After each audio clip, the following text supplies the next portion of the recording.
गणगणगणात बोलते। नमस्कार माऊली, आज आहे गजानन महाराजांचा प्रगट दिन। त्यानिमित्ताने मी तुम्हाला नैवेद्याची थाळी कशी बनवायची ते दाखवणार आहे। चला तर मग आपण व्हिडिओला आता सुरुवात करूया। सर्वप्रथम मी तुम्हाला दाखवत आहे कोरडा ठेचा कसा बनवायचा। एक तवा घेतलेला आहे, त्याच्यामध्ये तेल घालून मी शेंगदाणे आणि आपल्या आवडीप्रमाणे तिखट आपल्याला कमी जास्त लागेल तसं मिरची आणि लसूण घालून घ्यायचं आहे। ते चांगलं आपण परतवणार आहोत। करपवून द्यायचं नाही, ह्याची काळजी घ्यायची आहे, कारण करपवल्यानंतर सगळं कडू लागायला लागेल। सो आता मी थोडक्यात सांगते तुम्हाला। गॅस बंद केलेला आहे, मीठ घातलेलं आहे आणि एकदा फक्त मिक्सरमधनं काढलेला आहे। आपला खरडा आता रेडी झालेला आहे। तुम्ही ह्याच्यामध्ये जास्त मिरच्यासुद्धा घालू शकता। आता पुढे आपण बघत आहोत पिठलं। तापलेल्या तेलामध्ये मोहरी एकदम तडतडून द्यायची आहे आणि त्यानंतर आपण जिरं घालणार आहोत। जिरं छान फुललेलं आहे, त्यावरती मी मिरची आणि लसणीचा जो खरडा करून घेतला होता तो मी घातलेला आहे। त्यावरतीच कांदा घातलेला आहे। असं म्हणतात की नैवेद्याला कांदा लसूण घालायचं नसतं, पण महाराजांच्या आवडीचे तेच प्रकार होते, कांदा त्यांना लागायचाच, म्हणून आपण ह्याच्यामध्ये खास पद्धतीने कांदा लसूण घातलेला आहे। त्यावरती टोमॅटो घालून 2 वाट्या मी पाणी घेतलेलं आहे आणि ह्याप्रमाणे मी आता हे सगळं मिश्रण एकत्रित करून उकळवायला ठेवणार आहे। त्या वाटीने आपण पाणी घेतले आहे, त्याच वाटीचं मी माप इथे घेत आहे।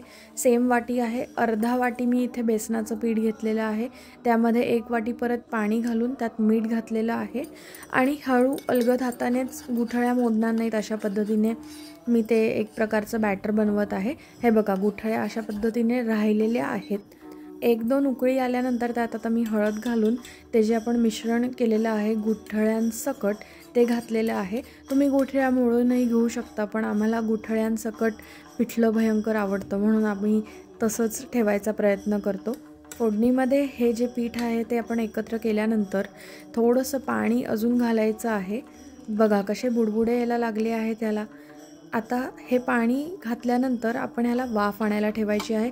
अगदी मंद आचेवरती ठेवणार आहोत। तब्बल 10 ते 12 मिनिटानंतर उकळी आलेली बघून आपण ते झाकण काढून घेणार आहोत आणि चांगल्यापैकी ढवळून गॅस बंद करायचा आहे।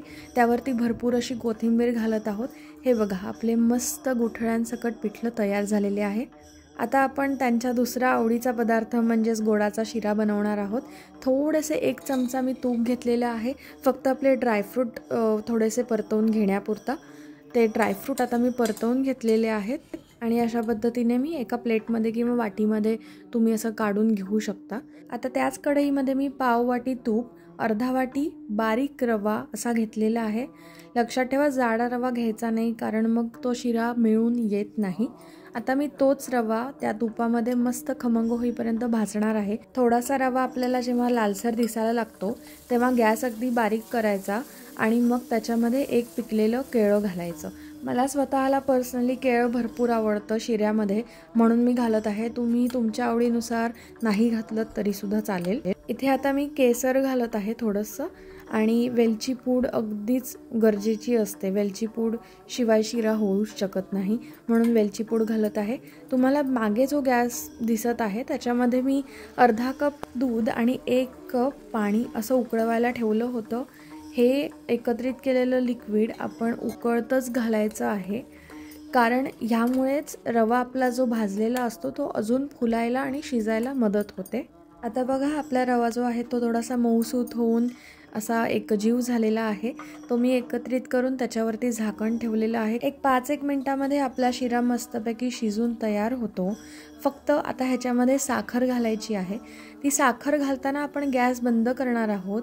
मी अर्ध्या वाटी रव्याला बरोबर अर्धा वाटीच साखर घातली आहे आणि आता साखर मिक्स करून मी ह्याच्यावरती झाकण ठेवून बाजूला ठेवलेला आहे शिरा।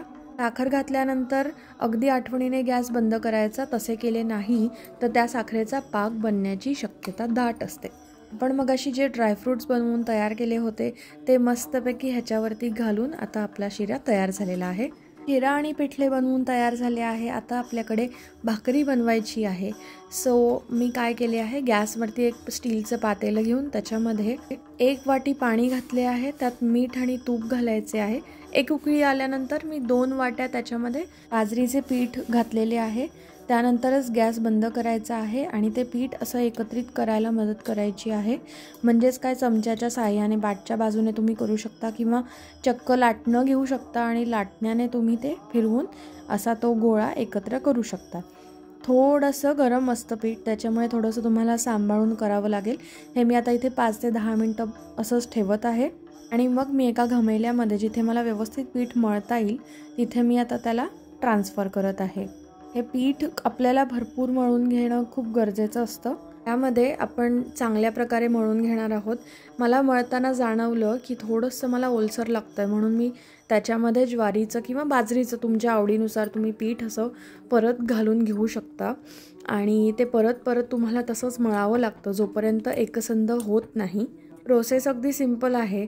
हाताला बघा, आता मी थोडंसं तेल लावून घेतलं आहे. तेल किंवा तुपाच्या साहाय्याने ते एकत्रित व्हायला मदत होते आणि लोण्याच्या गोळ्यासारखा तो गोळा बनत जातो. तुम्ही बघू शकताय, तब्बल 5 ते 7 मिनटं मळल्यानंतर अशा प्रकारे मऊ गोळा झालेला आहे. आता तुम्ही म्हणत असाल की भाकरी आहे तर मी हाताने का थापत नाही आहे. तर खरंच अगदी सांगायचं म्हटलं तर भाकरी अगदी मी काही बनवण्यामध्ये माहीर नाही आहे, पण त्यातल्या त्यातच मी हा एक सोपा उपाय शोधून काढला. म्हणजे भाकरीचा गोळा घ्यायचा आणि तो चक्क लाटण्याने लाटून काढायचा. त्यामुळे तुम्हाला सुद्धा अगदी भाकरी बनवण्यामध्ये किचकट काम वाटत असेल किंवा भीती वाटत असेल तर तुम्ही घाबरून न जाता या पद्धतीच्या साहाय्याने तुम्ही एकदा भाकरी बनवून बघा, असं माझं अगदी प्रामाणिक मत आहे. तर ह्या पद्धतीने मी इथे भाकरी तयार केलेली आहे. मस्त गरम गरम तव्यावरती ती घालून घेतलेली आहे आणि मग बाकीची प्रोसेस तुम्हाला माहीतच आहे. त्याच्यावरती आपण थोडंसं पाणी लावतो. ते पाणी थोडंसं सुकल्यानंतर मग आपण ती बाजू बदलायची आहे. आता तुम्ही म्हणाल की बऱ्याच बायकांच्या भाकऱ्या ज्या असतात त्या अगदी फुगतात, गोल होतात, टम्म फुगतात. तर मी तुम्हाला आधीच मेन्शन केलं आहे की मी एवढी काही माहीर नाही आहे, त्यामुळे माझी ही भाकरी फुगली नाही असं नाही, पण त्या प्रमाणाने त्या तुलनेमध्ये थोडीशी कमी फुगलेली आहे. त्यामध्ये काही असं कमी वाटून घेण्यासारखं काही नसतं, कारण काय, शेवटी ती आपल्या पोटातच जाणार आहे आणि भाकरी मऊसूत छान झाली होती. त्यामुळे तुम्हीसुद्धा ट्राय करू शकता. बघा आता कसं फुगायला लागलेली आहे. तुम्हाला कितपत दिसतं आहे मला माहीत नाही आहे, पण व्हिडिओमध्ये तुम्ही थोडंसं बघू शकताय की माझी भाकरी ही फुगलेली आहे.